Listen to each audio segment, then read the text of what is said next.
There you go. All right, brother. Take it away. All right. All right. Good morning, everybody. So welcome to Friday Fundamentals. So today we're going to talk a little bit about qualifying and working with buyers. And of course, there's a lot of different ways to do it. But one of the benefits, if you're looking for a silver lining of having to get a buyer rep or a tenant rep in place before you go out and show property, that kind of gives us the opportunity maybe to slow things down a little bit. Because, you've got people who are calling and saying, hey, I'm sitting out in front of this house. I need to look at it right now. And we rush out and we do those things.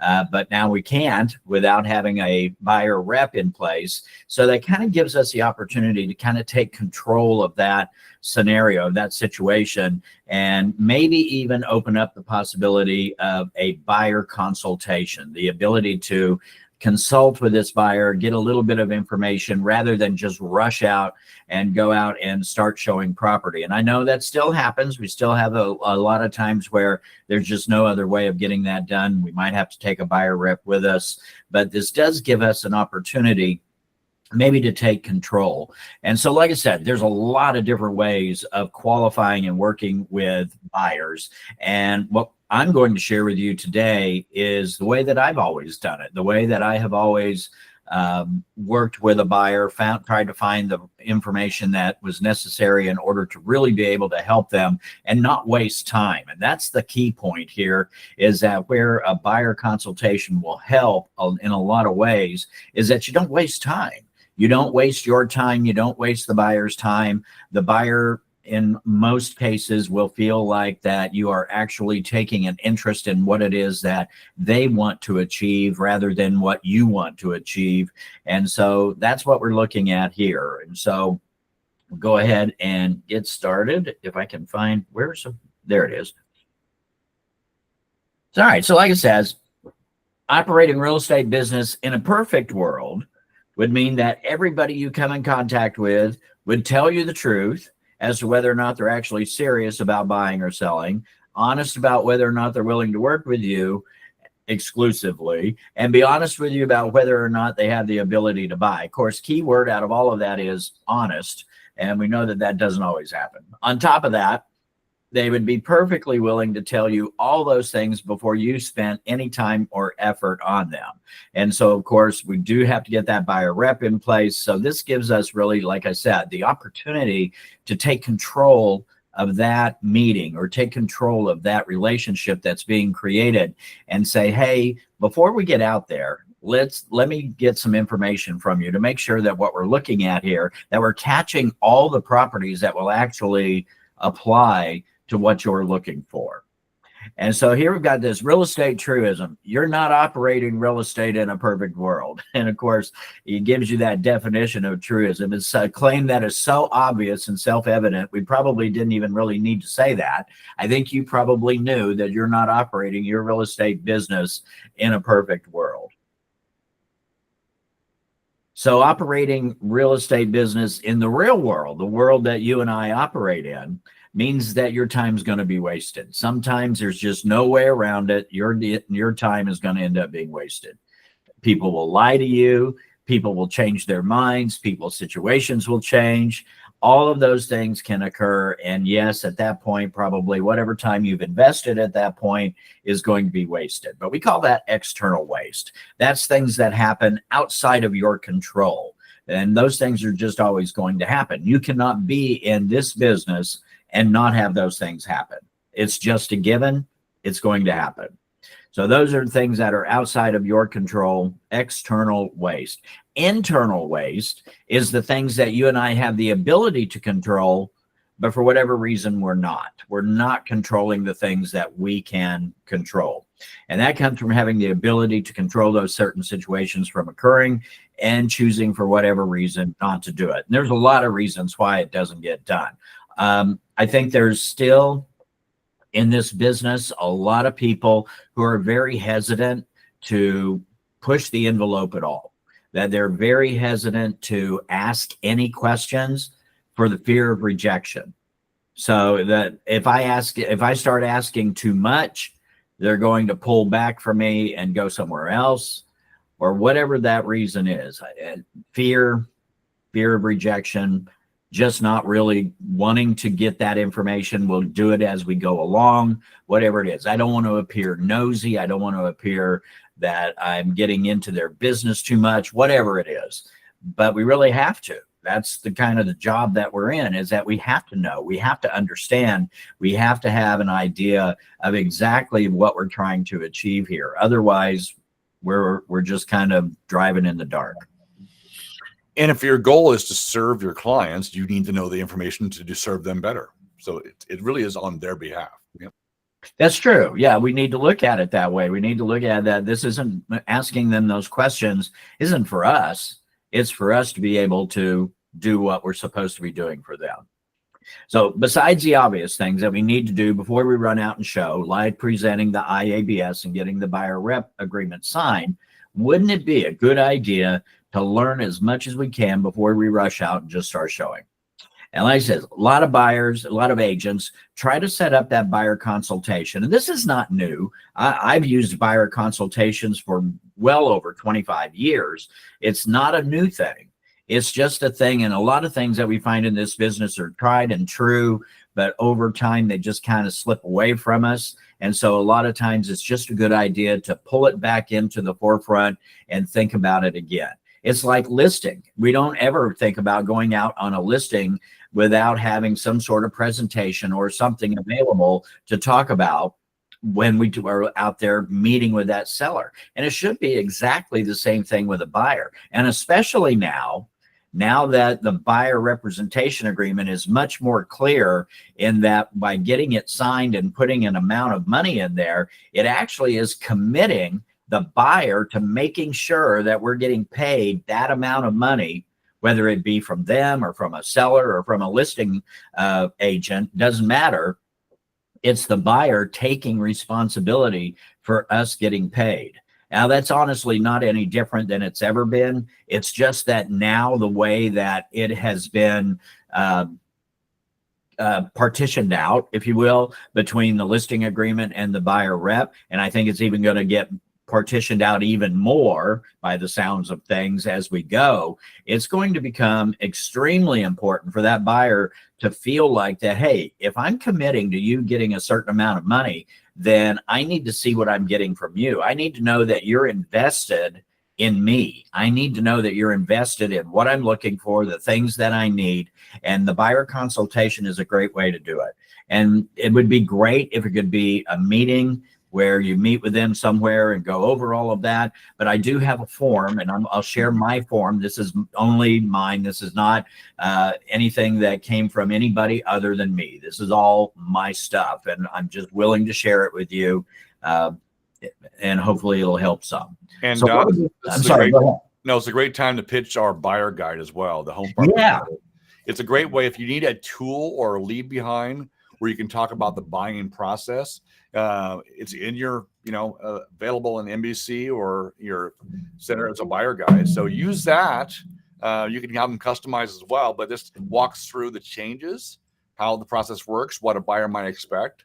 And these buyer consultations, as Don says, been around forever. Not everybody uses them, but it allows you to build some rapport, build some trust, and show that you are a professional and why they need someone like you to work with them. So good, Don.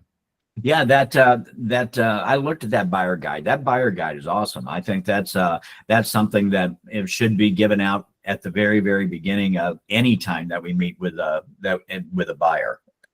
Definitely.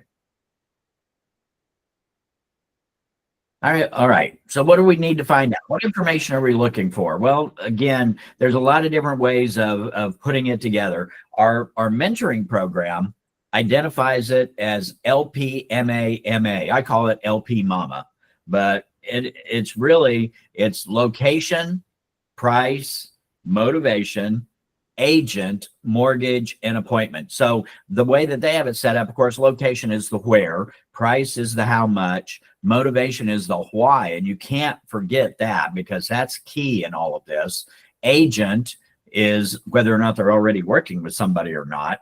Mortgage is whether or not they're going to need a lender. And of course, the appointment is what we're trying to drive for here. That's the end result, is that once we get all that information, we're looking at making that appointment. And for me, the way that I've always looked at it, before I ever heard of LP Mama, and I've got to be honest, I never heard of LP Mama until I came to work here. And then after I Googled it, it's all over the place. But for whatever reason, our paths just never crossed. Whoever LP Mama is, she and our paths have never crossed. So I've always looked at it as who, what, when, where, why, and how. All of these things we need answers to if we're really going to adequately represent and assist our buyer. We need to know all these things. And so the remainder of our slides kind of go through all of those different things. And with what, I put how much is the second part of what, because I may know what my buyer needs, but I also need to know the other side of that. How much are they willing to pay for what it is they want? I need to know whether or not that actually exists or not. Is that going to exist? It might exist, but not at the price range, or it may not exist at all. So those two actually kind of go together. So different ways of saying exactly the same thing, and we're going to take a look at each one. Here's who. We need to know who all the players are in the game. Who's important, because we want to deal with all the decision makers and know that whoever is going to be on that contract is an asset and not a liability. So of course, by asset, not a liability, we need to know credit and things like that. Are they financially able to be a part of it? And it's really important to make sure that all the decision makers are there. There's nothing worse than going out and showing one person and having them fall in love with the property. And then, well, of course, my so-and-so is going to have to take a look at it. And then when they come out, they just completely shoot it down. And I have dealt with that, and I know you probably have too, especially sometimes with younger couples who parents are going to be partly be the decision makers. They may not even be on the contract, but because mom or dad feels this need to protect their child, they will come out and absolutely shoot down anything that you have to say, because they know that you're in it for one thing and one thing only, and it's not to help their kids, it's to make money. And so they're naturally suspicious of you. And so you're going to be dealing with that all through the transaction. I can tell you stories, but I won't right now. But sometimes we can go out for a drink and we'll talk about some of those stories. But yeah, there's a lot of those stories out there. And I know with Marty's years in the business, he's been through that too. So, all right, let's talk about the next one, which is what? We need to know what the buyers are looking for. Does it even exist? And that means what they want the home to include and not include. Those become really important. You know, they've got their needs and they also have their wants. The needs we need to satisfy, well, to also include as many of the wants as we can, but those needs, those are the things that are really important. And it says this, however, is really only half of the formula for does it exist. We also need to look at pricing. For what they want, is the price you're wanting to pay realistic?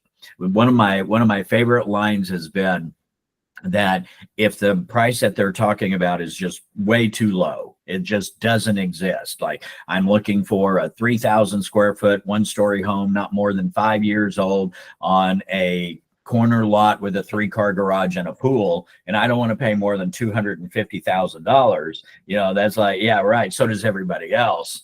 But I've always used, just to kind of bring some levity into it, but get the point across, is like, you know, in this market at $250,000, you've got a choice of 3 different houses: birdhouse, tree house, and dog house. And one person even threw in outhouse once, but you know, but it kind of gets the point across. It's like, yeah, I'm sorry, what you're looking for just doesn't exist, not in that price range. So whatever. All right, next one is when. When becomes important too, because in our CRMs, and working with prospects, and again, I've seen this in a lot of different ways. I always thought of this as concentric circles, where A is your bullseye, B is the next set out, where these are people that you're trying to get into A, but they're not there. So you've got your A's, you've got your B's, you've got your C's, and you've got your D's. And the difference between the 4 is timing. Where are they in their process, and how quickly do they need to move? And so that's, are they an A client, a B client, C client, or a D client? Like I said, there's all sorts of different coaching programs and things out there that will identify it in a lot of different ways. For me, the way that has always worked is concentric circles. And so right, these are people right now. They get your immediate attention. They are important, the most important priority that you have. So we talk about being important and urgent. Those two words. Are they important and are they urgent? A would be important and urgent, that they are important and you need to be working on them right now. B, 2 to 3 months. They're not immediate, so they're not urgent, but they're getting pretty darn close. They're important. It's important that you start your short-term follow-up, which for me has always been once per week. So if they're 2 to 3 months out, they're going to hear from me at least once a week, maybe more often if they have shown themselves to be moving from B to A, then as often as necessary. But again, there's nothing worse than you thinking I've got 60 to 90 days to work with these people, and then all of a sudden over a weekend they went out to a builder and signed up with the builder and didn't include you. And again, I know we've all been through it. So at least once a week, make sure that you're staying in contact with them and making sure that, hey, is everything the same? Has anything changed? Is your timing still looking the same? C, 3 to 6 months. So these people, they're not immediate and they're not really that important yet because they're still pretty far out. We would start what we call the intermediate term, which is once every 2 weeks. So again, I've always had a follow-up plan as to how I was going to contact them. And if possible, and I know Marty does this too, at the same time every week, if possible. Because once you create that consistency for yourself, and this is as much for you as it is for them, if they know that they can expect contact from you at a certain time, then they're more likely to be there. But for you, it's that creation of a process. It's creation of a process and a schedule. And this business is hard enough to schedule. So the things that you can do that to create that schedule, the better off you are. All right. So start intermediate term every 2 weeks for the next 2 to 4 months. And then we move them to short term, which means once a week. And I know this sounds like a lot of contact, and it is. But one of the things that we were talking about, I think it was, I can't remember now which meeting it was, but one of the things that we were talking about in one of our meetings was that they can probably handle a lot more contact than you think. You think, oh my gosh, I'm pestering them, I'm bothering them, so I think I'll back off. They'll let you know if they feel like, hey, you don't need to contact me every week. Once every 2 weeks is fine, or we'll get back in touch with you and let you know, or whatever it is. If they're not shy. And so I say contact them until they tell you to stop. So, but this is the schedule that I've always used. So intermediate is once every 2 weeks, short term, once a week. And then D, over 6 months. They're not immediate or important, but they're still relevant, because I'm building my business. This is where I'm trying to move these people. Your CRM should never be static. It should never be just sitting there doing nothing. You constantly should have new people coming in and people who are going out. And so this thing, it's the lifeblood. It's the nerve center for your business. Mm-hmm. And so D would be over 6 months. If they're over 6 months, then they still get once a month from me. And then later on, we'll go to once every 2 weeks. And then later on, we'll go to once a week. So. And the great thing about this, Don, is you're auditioning for the job. Mm-hmm. You know, by your consistency and following up with the connections, you're like, oh, this is what they're going to do on my behalf when I'm ready. You know, you're staying top of mind. You're adding value to them by either bringing information to them, or checking in, or items of value, whatever it may be. But you are showing them that you are professional. That you're showing them that you're consistent. That goes a long ways when it comes to the actual job. I think the worst thing is when you don't get the job is you're not aggressive enough, right? They want someone that's aggressive. So if you're consistent there, it's good. So Yep, I agree. And I think a lot of times that as an agent, we don't push hard enough for ourselves. I think that that we're great when it comes to our clients, but our clients really want to see us in that way all the time. They want to see us as assertive. They want to see us that this is our typical nature. This is not something we're just going to be doing for them, that this is really the way that we are. I mean, if you look at the most successful agents out there, the vast majority of them are not low key. They're just not. All right, where? We need to know where the buyer wants to buy. Obviously, that's going to be important. That'll go along with the what and the how much too. Is there anything available where they want to buy? Because a lot of times people have a desire to be in a certain location, but maybe up until recently, with inventory numbers as low as they have been, there have been times where, I'm sorry, there's just nothing there. Now, there's a lot more to choose from now. So that's the upside of having the inventory that we've got. Is can I find what they want at the price they want to pay?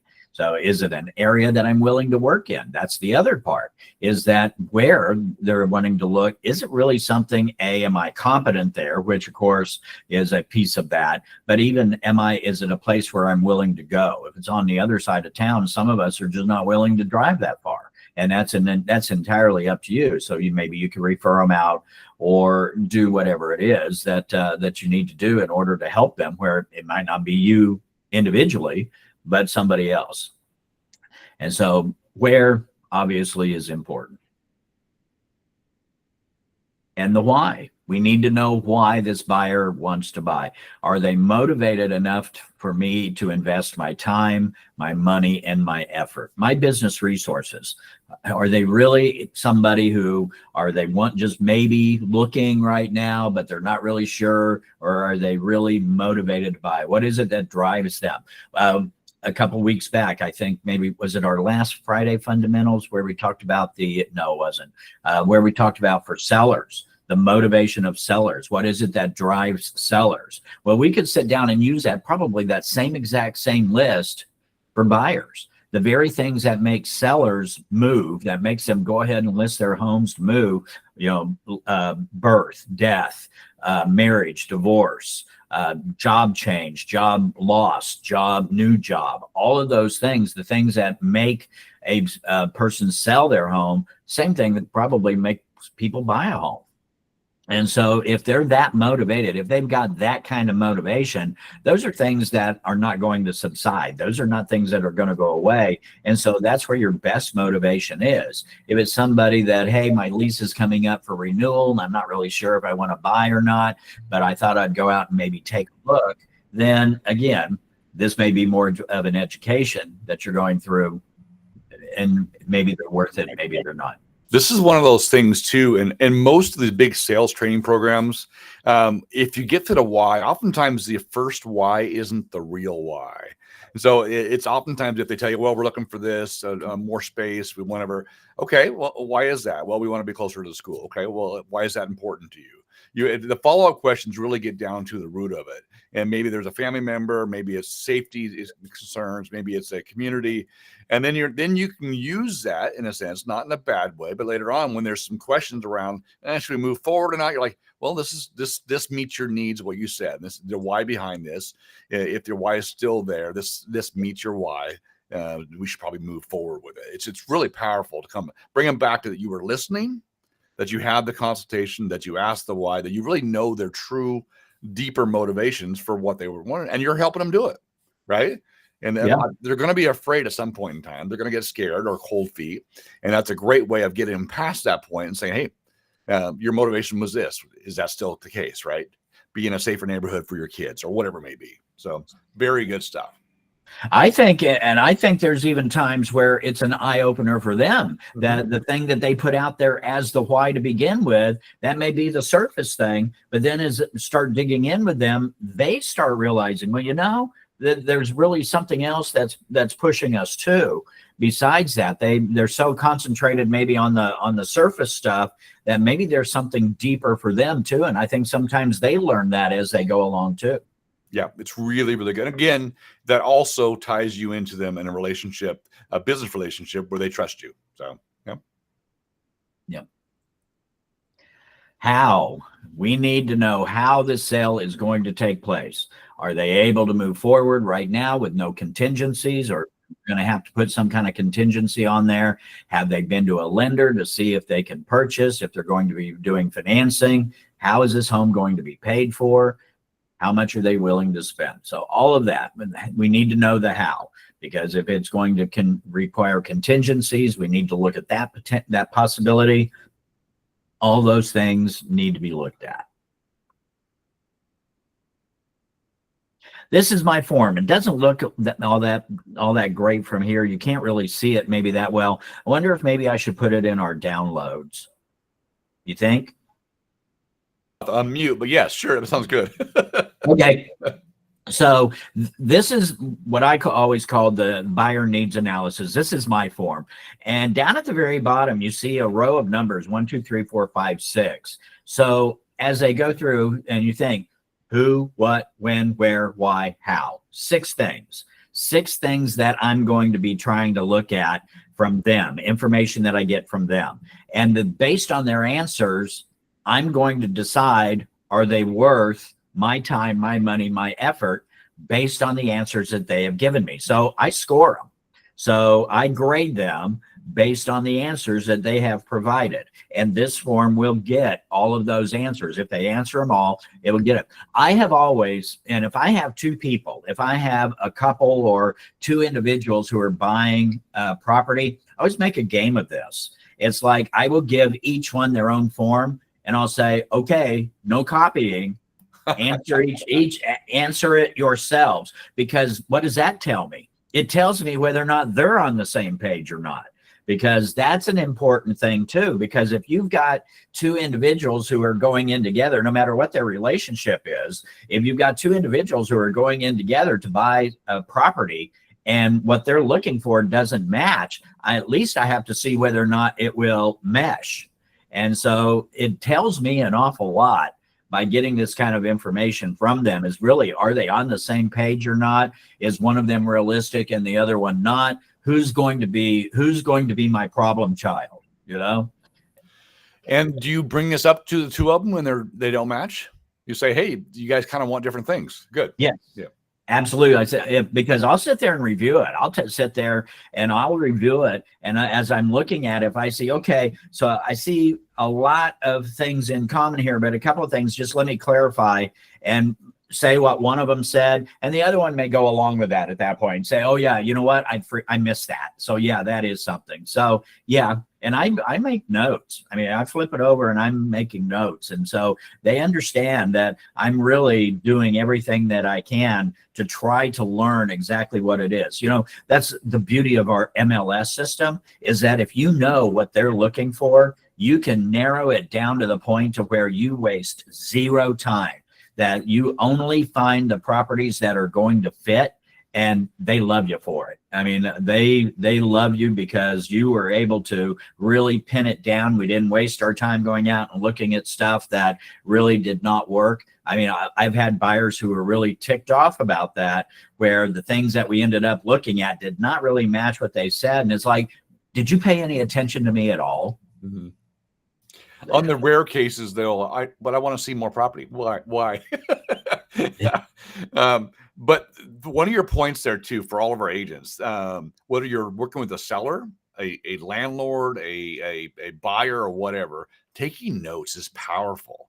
It's because it shows you're listening and you're serious. It's a great thing, even if you can't read your own handwriting. In my case, right? The idea that you're taking notes is very, very powerful. So keep that in mind. It's like, what did I say here? Beam, I'm going to put this question and answer form. I'm going to put it in our downloads. So I'll load it up and put it in downloads along with my scoring system. This 1, 2, 3, 4, 5, 6. I'll add that in there too. So let's take a look at it. So how to score your buyers. Once your buyers have filled out their needs analysis form, you can decide if you feel like that they are worthy of your time. And that's important. You know, this form demonstrates the who, the what, the when, the where, the why, and the how. Based on those answers, you can tell whether or not they are real, potentially real, or posers, where that sounds like they'd want to buy, but There's just no way that this is going to work. So here's how I score them. If their score is a 5 or a 6, which means out of those 6 things, who, what, when, where, why, and how, that at least 5 of them are things that I think I can work with right now, that I don't think they really need to adjust. I don't think they need to change, that I think based on the information that I have received from them, I could put them in, well, not put them in the car anymore, but I could go out and show them. That's old school real estate talk right there. I could put them in my car and go show them. I could go and show them right now. They are worthy of my business resources. They are worthy of my time, my money, and my effort. And this is kind of maybe a little bit of a tangent, but if you've never done that exercise, you should do it. And the exercise is that you should figure out how much your time is worth. Figure out how much money you want to make in a year. How much money do you want to make in a year divided by how many hours in that year do you want to do that job? And when you do that, you figure out exactly how much each hour is worth. And then you think about, is what I'm getting ready to do here worth that much money per hour? And for me, it usually varied from somewhere between $97.50 to about $127.50 per hour. That's what an hour of my time was worth when I was out producing. And so is what I'm getting ready to do really worth $97.50 an hour or $127.50 an hour? Is my time worth that? Well, going out and viewing property that somebody's not going to buy, I don't need to go out and look at houses. I know what they look like. I'm not one of those people who just loves to go out and look at houses. That's not me. I go out and show houses for one reason and one reason only, and that is to get them sold. So if I think that's going to happen, yeah, that's worth $97.50 to $127.50. But just going out and looking at property because I want to see what it looks like, no, not worth that time. All right, 3 to 4 points. I may work with them, but only if I get a feeling that they will adjust, that they will bend when the time comes. And if I don't have any 5s or 6s that I'm working on right now, then yeah, okay. Because maybe what's the idea here? The idea is to make them a 5 or a 6, kind of like that concentric circles thing, is that can I work with them to the point that I think that, yeah, I hear that what they're saying in price range, but I also know they're capable of doing a lot more. And so do I think that once they see what this price range will get them, will their personal preference push them to go ahead and do more? I'm not going to push them. Not me. I'm not going to push them and make them pay more. I'm going to let them determine that on their own. Because if you try to push them, even if you're successful, somewhere you're going to get that buyer's remorse setting in. It needs to be their decision that I'm going to change my price range from $250 to $400. Sometimes you have to let them learn as well. To Catherine's point earlier, we had a market back in Washington where it was like multiple offers on every property, had clients that want to stay in a certain price range, and they were bidding 50, 60, 70, 100 grand over asking price for properties that needed work.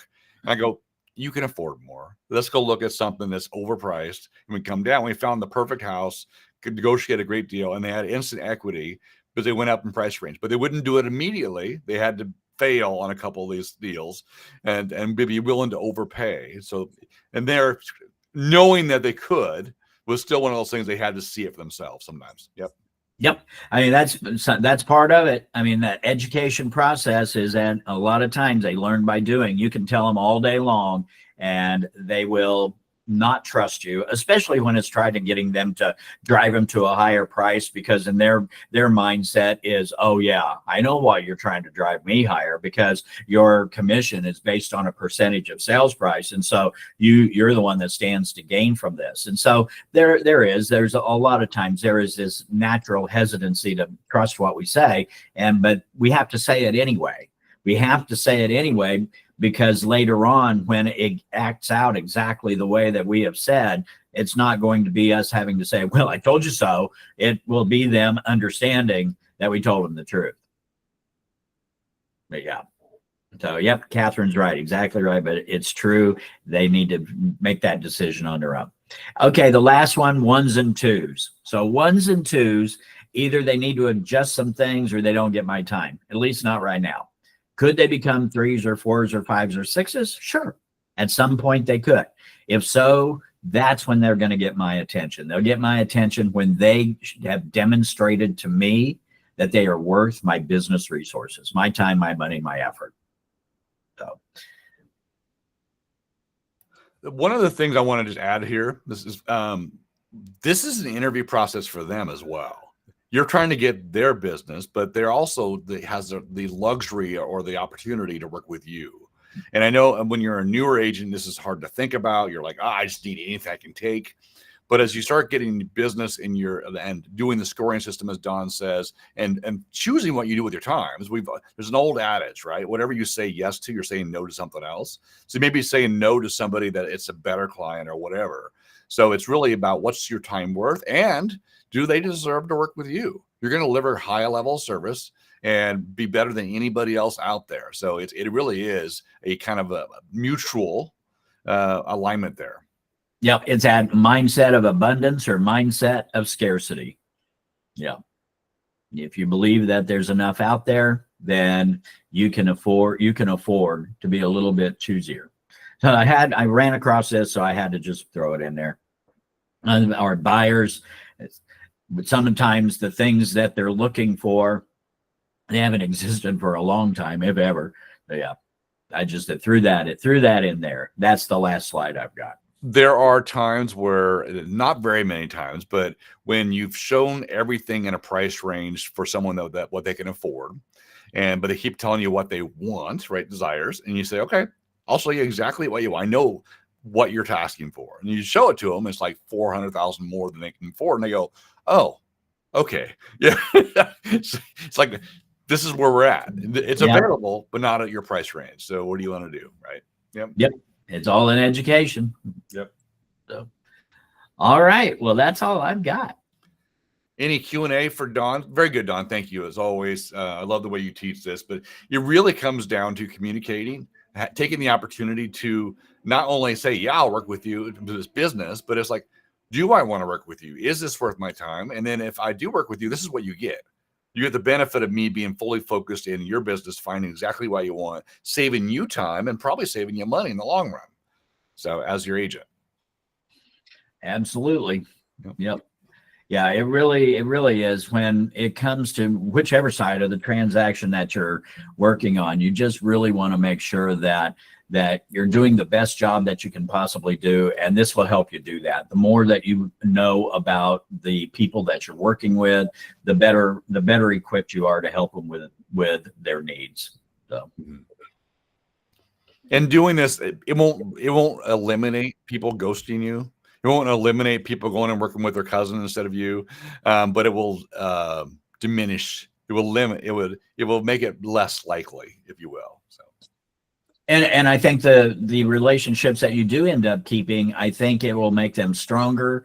And of course, down the road, repeat business, referral business, what you can potentially gain from the relationship that you create here with the people that you are successful with.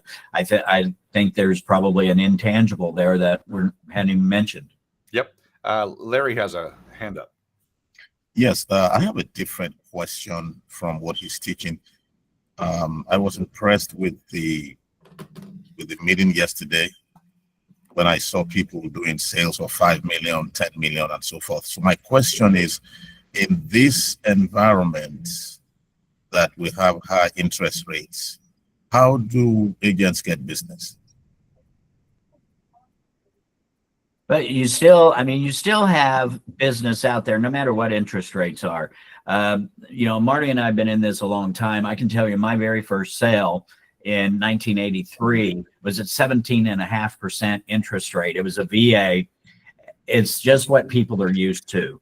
And where we are now with interest rates where they are, the reason that people are freaking out about them is because we just went through a 10 or 12 year time frame of where they were between 2 3/4 and about 3.5.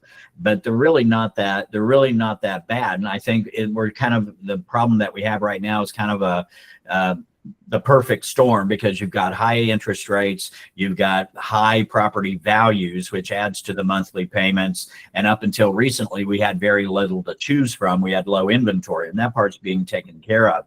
But I think as we're going along, as we move along, people become accustomed to it, immune to it, that it is what it is.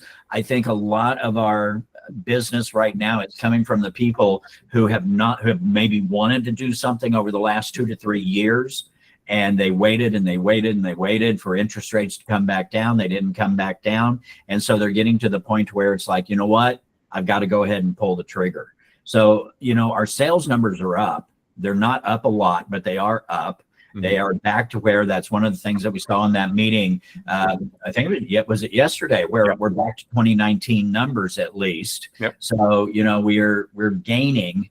We're not where we want to be, obviously, but we are gaining. And so I think for those people who have that $5, $6, $7, $8, $10 million in production, I think probably the thing that they do differently than everybody else is that they are always out there, that they eat, drink, and breathe real estate, that everything they do is real estate related, that they understand that what's going to happen is that they're going to have to put themselves in front of enough people to get to those buyers, to get to those sellers that are willing, that are ready to get out there and actually do something. And it's just making sure that they're not secret agents, that they are out there, that they have built their business to the point to where they get enough referrals, they get enough repeat business, they get enough business on their own from new business, that they're constantly working in their business. We're constantly working in their business. I would add to this too, Larry, that every single one of them has a system in place. And the great thing about system, that's your CRM, that's your monthly mail outs, it's your touch points. It's this thing Don was talking about at the different levels, the A clients, B clients, and so forth. Every single one of our successful agents, with a system, you can dial it up or dial it down. So if you need to increase the number of clients you need because the market's shifting, you do more of the activities that create the business. And again, there's a sphere of influence. There's a past client base. It's probably 60 to 70% of the business sending referrals. But they're getting new leads and new buyers by doing the same thing that they've done, just in a new way. But the systems are key for any agent to be successful. You have to have things you do. And that's what Don was saying is that's why I always call my sellers on Friday. For me, I know what I'm doing on Fridays, but also I never miss it, because I'm consistent that way. So that's a system I put in place for my business. A lot of agents are, look, where do I start? And there's many different ways to generate leads. Just got to pick one and then work it, be consistent with it. Yeah, some of the coaching programs talk about that. It's where, you can either really try to perfect one thing that you're doing and really try to get really, really good at that, or you can try a whole bunch of different things. And it's like building, the way that it was described to me at a coaching meeting I was at once, is building a bridge, that you're over here and your clients or your potential clients are over here. Do you build a single bridge and then start widening the bridge, or do you try to start building 6 or 7 different bridges? Is that you get one built and you get that perfected, and then you just widen it, and you get more of that same thing.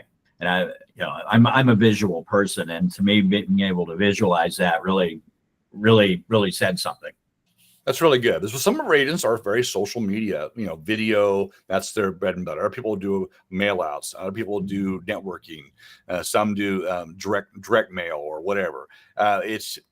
They all work. It just which ones are you going to focus on? We have an agent that's one of our top 50 agents in the company. All they do, their whole sole purpose was to maximize the number of reviews they have on their Google profile. And that's their business model.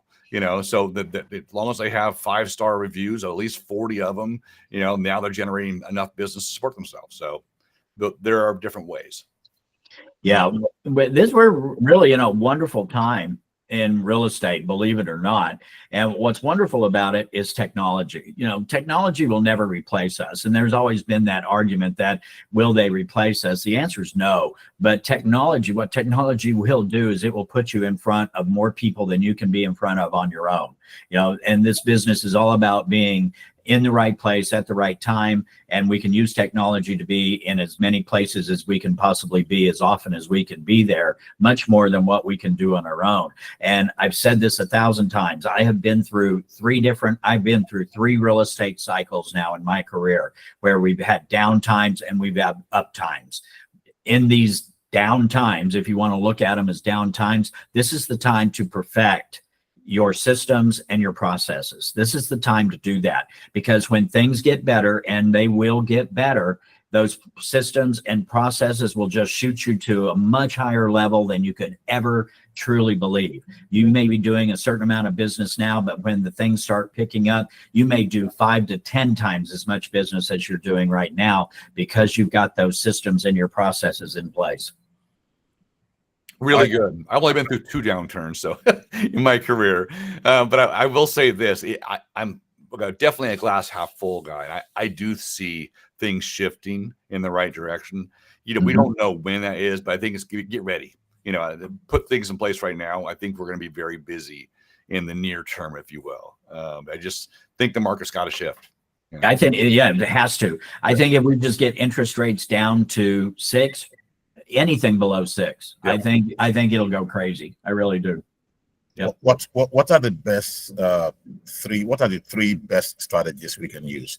Right now, I have about 1,000+ people on my CRM, and all they do is just talk.